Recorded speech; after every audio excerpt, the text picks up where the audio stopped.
अस्सलाम वालेकुम दोस्तों आज हम बात करेंगे गुर्दा और मसाना की टीबी के ऊपर कि जो टीबी का मर्ज है, आपने सुना होगा कि छाती की टीबी हो जाती है जिससे खांसी वगैरह आती है, या पेट की टीबी हो जाती है जिससे जो है ना पेट फूल जाता है और पोटी नहीं आती और उल्टी आनी शुरू हो जाती हैं। इसी तरह गुर्दा और मसाना की टीबी भी होती है, लेकिन गुर्दा और मसाना की टीबी यूजुअली सेकेंडरी होती है। सेकेंडरी का मतलब होता है कि ये ऐसी टीबी है जो पहले लंग्स में थी या आंतों में थी, उसके बाद इसमें आई है।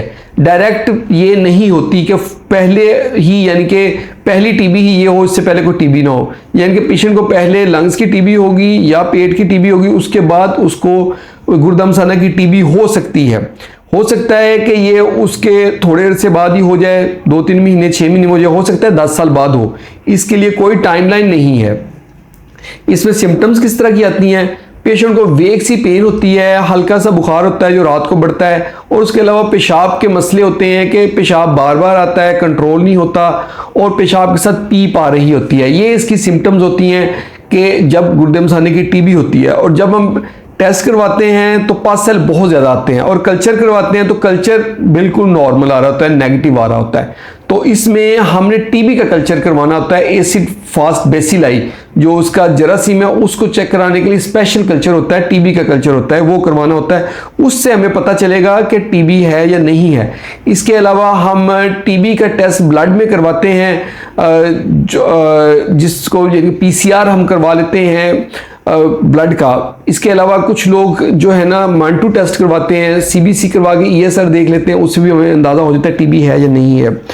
ये इसका है। ये बहुत ज़्यादा सीवियर नहीं होती, लेकिन अगर ये ज़्यादा देर तक रहे तो ये गुर्दों को भी डैमेज करती है। यूरेटर जो गुर्दे से नाली आती है पेशाब की, उसको भी डैमेज करती है, और इसके साथ साथ ये मसाने को भी डैमेज करती है। समटाइम्स ये मसाने को इतना डैमेज कर देती कि मसाना सुकड़ जाता है, और सुकड़ के जैसे उसमें थोड़ा सा भी पेशाब आता है, मरीज को कहता है कि बस फ़ौरन इसको निकाल दूं, और कई दफ़ा उसका पेशाब जाते जाते वॉशरूम में निकल जाता है।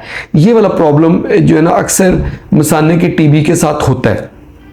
इसमें जो हमने दवाई देनी होती है तो वही वो टीबी वाली दवाई देनी होती है, जिसको एंटी ट्यूबरकुलस ड्रग्स कहते हैं, जो मायरन किसी ज़माने में आती थी टैबलेट और मुख्तलिफ नामों से आ रही है, तो वो देते हैं, जिसमें आइसोनेजिड होती है, रिफाम्पिसिन होती है, पायराजिनामाइड होती है और एथम्बिटोल होती है।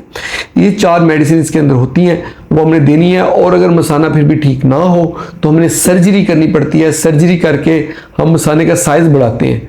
मसाने का हम साइज़ कैसे बढ़ाएंगे? आंत को लेके, छोटी आंत हम लेते हैं, उसका पोर्शन लेके मसाने के ऊपर रख के उसका साइज बढ़ा देते हैं और छोटी आंत को आपस में जोड़ देते हैं। इस तरह की सर्जरी करनी पड़ती है। इस सर्जरी का नाम होता है ऑगमेंटेशन सिस्टोप्लास्टी।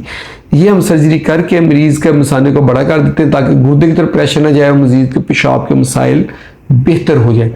ये थी आज की हमारी वीडियो गुर्दा और मसाना की टीबी के ऊपर। होप आप लोगों को वीडियो पसंद आई होगी। पसंद आई तो उसको लाइक कर दें, उसको शेयर करें अपने दोस्तों के साथ, और हमारे चैनल को जल्दी से सब्सक्राइब करें ताकि आपको हेल्थ से रिलेटेड वीडियोस मिलती रहें। बहुत बहुत शुक्रिया।